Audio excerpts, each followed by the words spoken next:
উত্তর 24 পরগনায় সিটুর মিছিল ঘিরে ধুন্ধুমার, পুলিশের সঙ্গে ধস্তাধস্তি।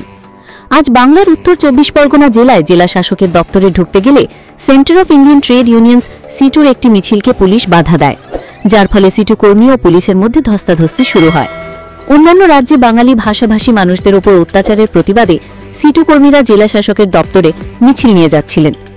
তাদের একটি ডেপুটেশন জমা দেওয়ার কথা থাকলেও পুলিশ তাদের পথ আটকায়। কর্মীরা ব্যারিকেড ভাঙার চেষ্টা করেন কিন্তু ব্যর্থ হন।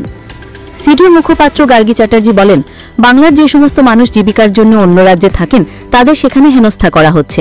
সেই কারণেই আমরা আমাদের ডেপুটেশন জমা দিতে জেলা শাসকের দপ্তরে এসেছিলাম, কিন্তু পুলিশ আমাদের আটকানোর জন্য ব্যারিকেড দিয়েছে। আসলে মমতা ব্যানার্জি সরকার শুধু ব্যারিকেড তৈরি করতেই জানে, শ্রমিকদের ভালো মন্দ নিয়ে তার কোনো মাথা ব্যথা নেই।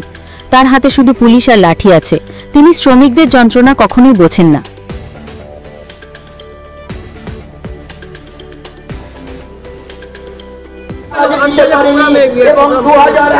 देखिए, हम लोग तो यहाँ पर आया था, हमारे राज्य का जो मजदूर है वो भिन्न राज्यों में जाकर जो समस्याओं के सामने हो रहा है इसके खिलाफ हम लोग डीएम के पास आ रहा था।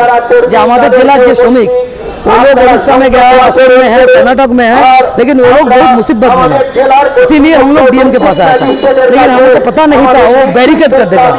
हमारा ममता बनर्जी का सरकार तो बैरिकेड ही बनाना जानता है, हमारे मजदूर के लिए कुछ करना उसको आता नहीं है। वो पुलिस, उसके पास पुलिस है, उसके पास लाठी है बस, लेकिन वो मजदूर का दर्द वो नहीं समझता है। देखिए, हम तो ये मारपीट में झगड़ा नहीं करने आए ना, हमारा जो हमारा समस्या बोलने के लिए आया है, ठीक है।